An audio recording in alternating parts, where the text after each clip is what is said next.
ಮಂಗಳೂರಿನಲ್ಲಿ ಎಂಡಿಎಂಎ ಮಾರಾಟ, ಓರ್ವನ ಬಂಧನ.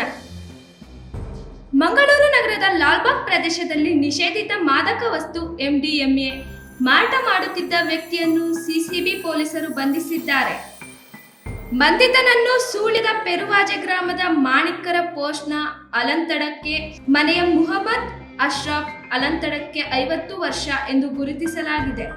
ನಿಷೇಧಿತ ಮಾದಕ ವಸ್ತು ಎಂಡಿಎಂಎ ಅನ್ನು ದೆಹಲಿಯಿಂದ ಕೊರಿಯರ್ ಮೂಲಕ ತಂದು ಮಂಗಳೂರಿನಲ್ಲಿ ಸಾರ್ವಜನಿಕರಿಗೆ ಮತ್ತು ವಿದ್ಯಾರ್ಥಿಗಳಿಗೆ ಮಾರಾಟ ಮಾಡಲಾಗುತ್ತಿದೆ ಎಂಬ ಖಚಿತ ಮಾಹಿತಿಯ ಆಧಾರದ ಮೇಲೆ ಸಿಸಿಬಿ ಪೊಲೀಸರು ಮಾದಕ ವಸ್ತುವನ್ನು ಸಾಗಿಸಲು ಬಳಸಲಾಗುತ್ತಿದ್ದ ದ್ವಿಚಕ್ರ ವಾಹನವನ್ನು ಪತ್ತೆ ಹಚ್ಚಿ ಆರೋಪಿಯನ್ನು ಬಂಧಿಸಿದ್ದಾರೆ ಎಂದು ತಿಳಿದು ಬಂದಿದೆ.